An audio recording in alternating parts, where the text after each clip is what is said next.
Assalamualaikum warahmatullahi wabarakatuh.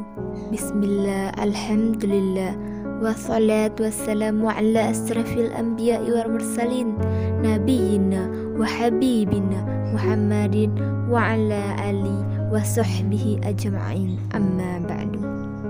Sahabat beriman, dikatakan ada 4 kelompok insan yang Allah siapkan surga bagi mereka yang beribadah di bulan Ramadan.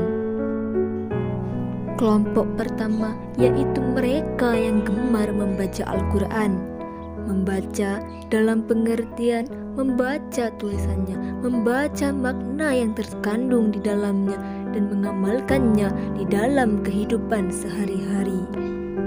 Rasulullah bahkan katakan bahwa pahala membaca Al-Quran lebih tinggi daripada sholat sunat 100 rakaat. Dalam sebuah hadis riwayat Imam Tirmidzi, Rasulullah SAW bersabda, barang siapa yang membaca satu ayat dari Al-Quran, maka baginya satu kebajikan, dan satu kebajikan itu akan dilipat gandakan menjadi 10 kalinya. Teman-teman sekalian, pahala membaca Al-Quran akan semakin bertambah apabila kita mampu membaca 100 ayat Al-Quran. Rasulullah SAW bersabda dalam hadis riwayat Imam Ahmad, siapa yang membaca 100 ayat Al-Quran dalam suatu malam, maka dituliskan baginya pahala sholat sepanjang malam.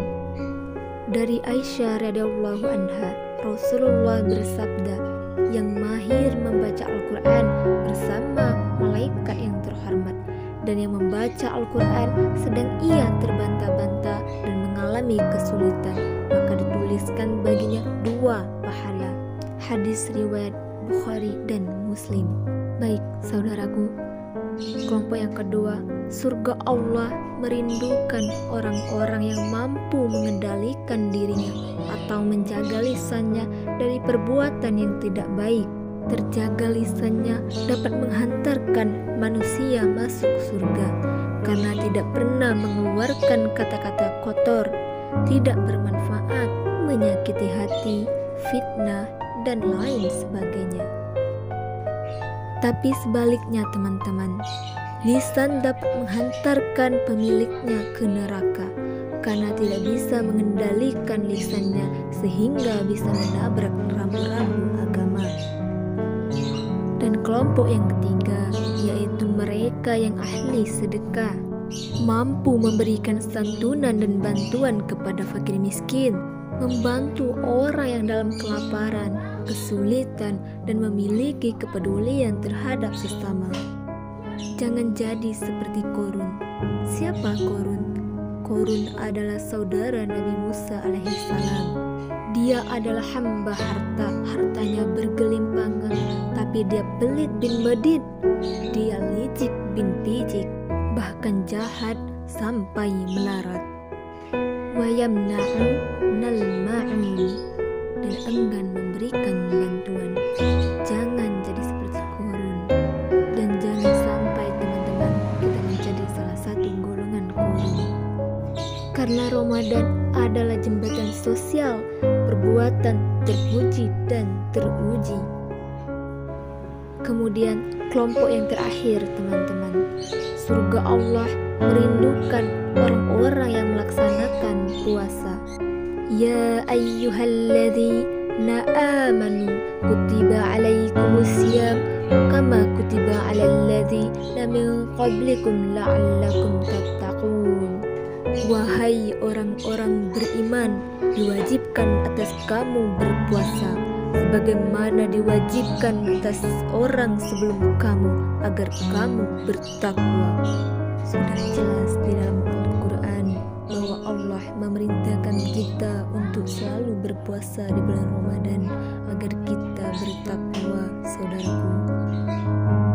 Sahabat semua, rahimakumullah. Puasa sebulan suntuk ini marilah kita jadikan sebagai hari-hari tarbiyah, melatih diri, karena puasa merupakan salah satu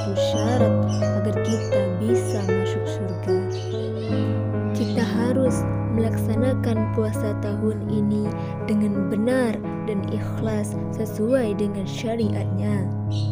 Rasulullah bersabda bahwa orang yang melaksanakan puasa dengan keimanan dan benar plus mengharapkan ridho Allah, maka akan diampuni dosa dan kesalahan-kesalahannya. Dengan hadiah yang begitu besar, hendaknya kita menyadari keberadaan kita di dunia hanya sementara dan fata morgana saja. Kebahagiaan yang hakiki hanyalah surga Allah Subhanahu wa Ta'ala. Oleh karena itu, jangan jadikan Ramadan sebagai alasan menurunkan kinerja. Malah justru dengan Ramadan inilah banyak amal yang harus kita lakukan. Marilah kita jadikan Ramadan ini sebagai momen prestasi, keimanan, pendidikan, dan keutuhan jiwa kita.